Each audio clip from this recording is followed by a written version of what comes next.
Apa kabar? Sehat? Masih makan enggak? Punya beras enggak? Punya duit enggak? Punya utang enggak? Punya suami enggak? Ya Pak. Ya Pak. Bapak duduk dulu ya. Ini saya minta silaturahmi. Iya, duduk dulu biar sama yang lainnya ya. Makasih. Biar semuanya sama ya. Ya, saling menghargai karena ini acara bersama bukan acara perorangan. Ya. Hari ini lengkap sekali ya, ada Pak Bupati sama istrinya. Pak Bupati ini kalau sendiri gagah, banyak penggemarnya. Kalau ada istrinya tak berdaya. Lihat penari yang cantik-cantik tiba-tiba matanya merem sambil astagfirullahaladzim, astagfirullahaladzim, astagfirullahaladzim. Begitu istrinya noleh kanan, alhamdulillah. Ada Pak Kapolres favorit saya, Kapolres perempuan calon jenderal bentar lagi, semua tepuk tangan. Ada Pak Dandim, ada Ibu Ketua DPRD, ada Pak Kiai. Udah Pak Kiai, saya mah biasa. Mau dibilang bapak tiri, mau dibilang bapak orang, kagak ada urusan. Tetapi yang paling penting, saya tahu orang Cirebon cinta sama saya luar biasa. Bahkan mencintai saya melebihi cinta terhadap suaminya. Hari ini banyak yang meninggalkan suaminya sambil Kang Dedi lope-lope. Sama suaminya nggak pernah dibilang lope-lope. Karena istrinya tahu semua, kasihan yang duduk di depan ini. Siang berjalan, malam berkeliling, pagi tak ada yang menyiapkan nasi, siang tak ada yang mengingatkan, malam tak ada yang mendekapi. Karena aku memang duda. Iya, janda di depan ya, janda terdepan, perawan terbelakang. Ya kenapa? Saya selalu dari dulu, bukan hari ini aja, 10 tahun yang lalu saya masih sering silaturahmi sama wong Cirebon. Orang Cirebon ada masalah, saya pasang badan paling depan. Bener enggak? Bahkan barangkali ketika orang Cirebon ada yang enggak ada yang belain, anggota DPR diam, saya yang belain. Aku tak jadi apa-apa aja, aku mencintaimu dan membelamu. Apalagi aku sekedar seorang, apalagi aku jadi gubernur, akan urus ke seluruh kebutuhanmu.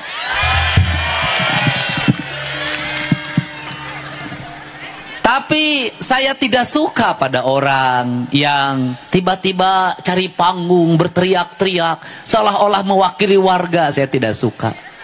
Kenapa? Urusan jalan itu sudah jadi komitmen saya untuk membangunnya. Selama itu kita bisa dilakukan bersama-sama dengan bupatinya. Kenapa?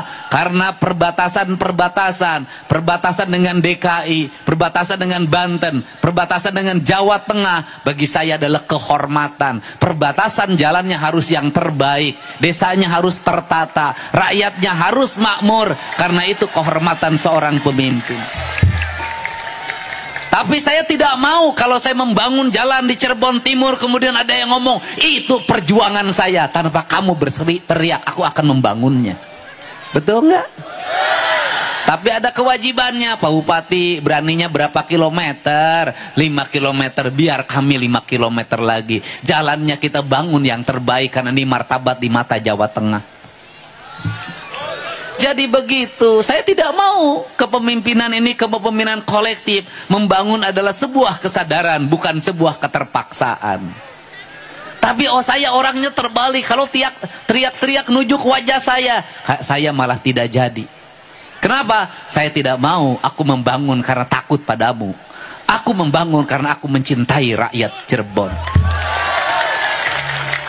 Benar?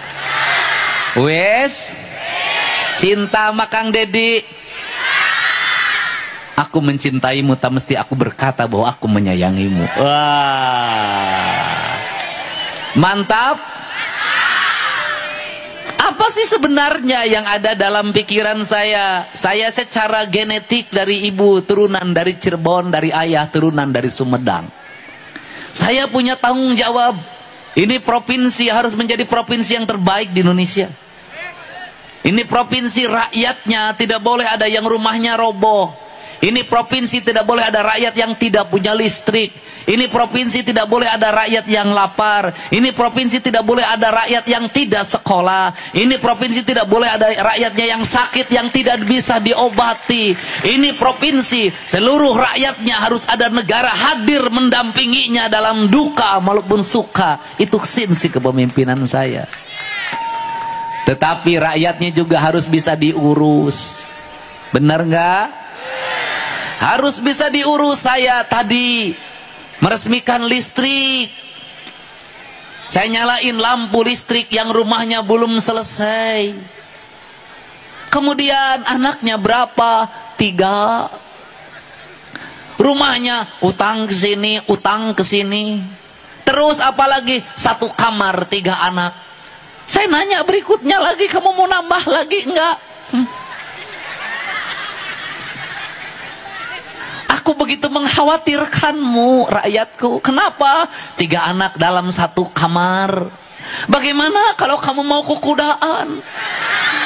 Apakah harus menunggu anakmu tidur lelap? Bagaimana ketika engkau kukudaan, anaknya bangun, kemudian matanya terbelalak sambil berteriak, ada hantu.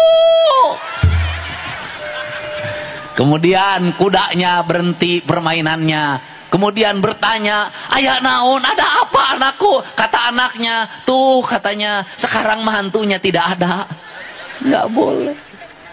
Di Majalengka ada 1 petak rumah kontrakan, penghuninya 13 orang, anaknya 11. Bapaknya tidak kerja, ibunya tidak kerja, anaknya yang jualan keliling. Saya tidak mau seperti itu. Habis itu lari lagi, ayah doi, bapak saya mau MOP. Kenapa? Aduh, sudah 7 anak saya. Aduh, tapi itu hebat, budakna sarakola pada sekolah. Bapak ini semangat, ini dipaksa, tidak. Kesadaran saya ingin rakyat Cirebon punya kesadaran, berkabe, bukan keinginan pemimpinnya, tapi kesadaran bahwa berat banyak anak itu harus sekolah, bagaimana rumahnya, bagaimana nanti masa depannya. Banyak anak, banyak rezeki itu benar, tapi mengatur kelahiran jauh lebih benar. Benar nggak? Iya. Saya tahu di sini banyak kamera. Karena kerengarala duit. Lumayan video Kang Dedi penontonnya banyak. Nanti ada esennya dapat 1 juta, 2 juta, 3 juta. Engkau mengambil gambar dari kerja keras orang lain. Tepuk tangan ya, nggak apa-apa sok neangan duit saya ujang. Nah, untuk itu Cirebon harus berubah. Baru jalan lagi, ada lagi yang nangis. Cerik di wae caing teh. Kenapa lagi ibu? Anak saya nabrak orang. Orangnya pakai motor, yang pakai motornya anak kecil. Sekarang bagaimana? Anak saya nggak punya duit untuk bayar rumah sakit. Aing teh anak sia anu pakai motor, aing nu mayar aing. Itulah rakyat. Apa masalahnya? Hei orang Cirebon, bocah-bocah cilik, ibumu susah, bapakmu susah, cari duit susah, udah jangan dulu motor-motoran. Sudah. Udah jangan dulu motor-motoran. Anda mengikuti peradaban mana? Hanya di Indonesia anak kecil motor-motoran. Hanya di Indonesia anak kecil main HP.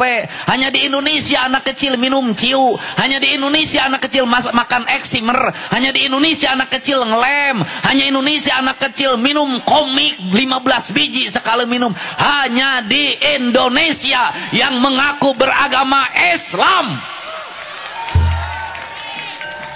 Bener nggak? Mau maju tidak? Rubah perilaku buruk. Anak kecil jangan dulu main HP. Anak kecil jangan main motor. Bocah cilik tinggal di rumah. Bantu ibumu ke sawah, bantu ibumu ke ladang, bantu ibumu ke kebun. Pelihara domba, pelihara sapi, pelihara ayam. Tumbuhilah jadi entertainment baru. Pelihara laut, jadilah nelayan yang hebat. Jadilah petani yang kuat. Jadilah pengusaha yang kokoh. Jadilah politisi yang handal. Engkau adalah harapan bangsa. Jangan kayak sekarang, nggak akan maju. Kenapa? Saya ini tiap hari Bu bayarin orang di rumah sakit. Tiap hari. Satu, Bapak, opo, istri saya di rumah sakit. Kenapa? Melahirkan. Hamilnya sama siapa? Ya sama saya. Terus kenapa giliran menghamili engkau tidak pernah memberitahu padaku? Tapi giliran melahirkan engkau memberitahukan padaku. Adapah gerangan adindaku? Harus disesar, Pak. Berapa biayanya? 25 juta. Kalau berani menghamili harus berani menjamin kelahiran. Itu tanggung jawab laki-laki. Kenapa? Engkau berikrar di hadapan calon mertuamu hari ini. Kau akan menikahi dia, akan menafkahi dia. Itu sumpahmu. Kalau biaya melahirkan saja kamu tidak bisa membiayai, kamu dosa di hadapan sumpah itu. Ya kan? Bener enggak? Selesai itu. Besoknya datang lagi Bapak. Apalagi anak saya ditahan polisi. Kenapa? Membacok temennya. Di mana sekolahnya? STM kelas 1.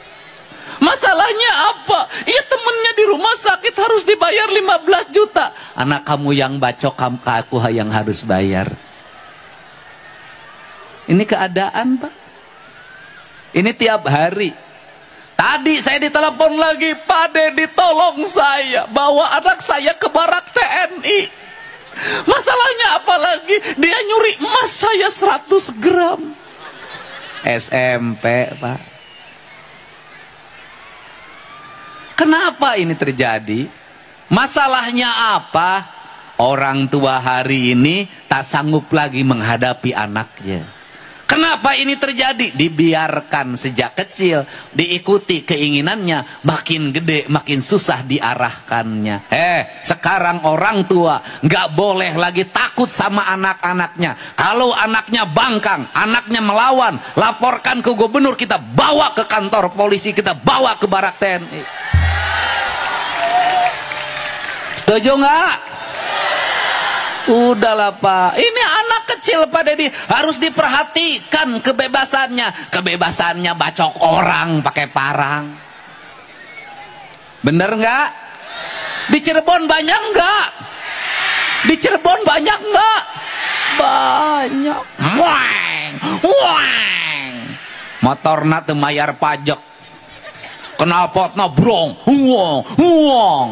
Indungna keur kieu. Bener nggak? Harus dirubah nggak? Harus diperbaiki nggak? Harus diarahkan tidak? Pemimpinnya harus tegas tidak? Sekarang anak-anak mulai takut sama gubernur. Kalau nggak mau mandi, diliatin videonya. Kamu mandi nanti dibawa oleh Pak Gubernur. Kamu makan nanti dibawa oleh Pak Gubernur. Kamu segera sekolah nanti dibawa oleh Pak Gubernur. Pak Gubernur hadir untuk nakutin anak-anaknya disuruh sekolah. Tapi efektif. Kenapa? Insya Allah nanti anak-anaknya tumbuh dengan baik. Tetapi ibunya juga harus ngasih contoh yang baik pada anak-anaknya. Anak-anakku jangan main HP. Ibunya juga jangan main HP.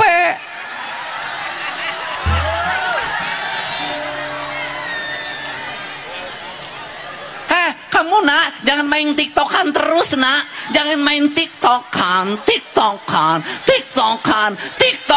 Kasih contoh pada anaknya. Anak itu tergantung didikan ibunya. Perilaku ibunya akan menjadi contoh bagi anak-anaknya. Anak-anaknya kamu jangan bersolek terus. Jangan bersolek terus. Sia ulah bersolek wae. Betul nggak? Ibunya ajarin anaknya nyuci piring, ibunya ajarin anaknya mengepel, ibunya ajarin anaknya memasak, ibunya ajarin anaknya nyuci baju, nyetrika baju. Ingat, anak-anakmu ulah dibere kejo mejikom. Kenapa? Hari ini banyak ibu-ibu pengadulan, pemalas, tiktokan tapi mejikom, kejokom, mejikom. Aya nu liwat mie ayam, liwat baso, tahu gejrot. Indungna tidak pernah masak, tidak bisa nyambel, gawena tiktokan, berkumpul, berkerumun. Wajar kalau anaknya jadi geng motor. Hai ibu-ibu, rubah dirimu sekarang ya. Mau jadi tauladan anak-anak? Anak-anaknya kalau nakal ibunya berpuasa. Kalau anak-anaknya lagi ujian ibunya puasa. Kalau anak-anaknya ulang tahun ibunya puasa. Kalau anak-anaknya sakit ibunya puasa. Berilah masakan yang baik bagi anak-anaknya, karena masakan yang dibuat ibunya adalah doa bagi anak-anaknya. Maka saya meminta dalam surat edaran saya, hei kaum ibu Jawa Barat, sebelum nanti pemberlakuan makan bergizi gratis, dari sekarang ke sekolah nggak usah dikasih uang jajan anaknya, kasihlah bekal yang cukup dalam bentuk makanan yang engkau buat, karena dalam setiap butir nasi yang engkau buatkan, di situ ada doa yang tembus ke langit, doa keikhlasan seorang ibu pada anak-anaknya. Setuju? Setuju? Anaknya tidur, ibunya bangun tahajud, lihat wajah anaknya. Nah, wajahmu begitu mencerminkan wajah yang suci. Di malam ini aku berdoa bagi kebaikan dan masa depanmu. Itu caranya. Kalau nyuruh anak tidur jam 8, ibunya tidur jam 8. Jangan begini ngomongnya, ayo cepet tidur kalian semua, cepet tidur kalian semua, cepet tidur kalian semua. Molor si indungna. Bener gak? Mari kita lakukan perubahan. Kenapa? Tokoh-tokoh besar yang hadir hari ini itu doa ibu-ibunya yang dulu dipanjatkan. Bu Kapolres doa dari ibunya, Pak Dandim doa ibunya, Pak Bupati doa ibunya, Bu Ketua DPRD doa dari ibunya. Doa ibu yang tembus pada langit akan mengantarkan anak pada puncak keberhasilan hidupnya. Jadi kalau hari ini banyak anak nakal, kaum ibu segera introspeksi. Jangan-jangan ibunya tidak jadi tauladan bagi anak-anaknya. Jangan-jangan bapaknya tidak jadi tauladan bagi anak-anaknya. Jadilah kita tauladan bagi anak-anak kita agar anak kita tumbuh dengan baik. Setuju nggak? Setuju studi banding dihilangkan? Memberatkan enggak piknik? Berat enggak? Wisuda memberatkan enggak? Sekarang dibebasin agak turun nggak? Turun. Nanti jajan siswanya juga dikurangin. Ganti gerakan menabung. Anak-anak kita tumbuh dengan baik. Kembali ke peternakan, perikanan, kelautan, pertanian, industri kreatif. Agar anak-anak kita tumbuh bisa mengalahkan anak-anak Tiongkok yang didik hebat oleh orang tuanya. Oke? Betul tidak? Cirebon insya Allah ke depan jalannya pada bagus. Nanti saya kerjasama sama bupatinya untuk membangun jalan-jalan yang bagus. Nanti sekolah-sekolahnya terutama SMA yang kewajiban provinsi satu sekolah satu toilet. Anak-anak sekolahnya akan tegas. Dan nanti akan saya tegaskan pada guru-guru, jangan pernah dinaikkan kelasnya anak-anak yang melawan pada ibunya, anak yang melawan pada bapaknya, tidak taat pada peraturan, mabuk dan sejenisnya. Sepandai apapun dia, jangan pernah naik kelas. Kenapa? Negeri ini tidak hanya butuh orang pinter, negeri ini butuh orang-orang yang saleh. Betul nggak?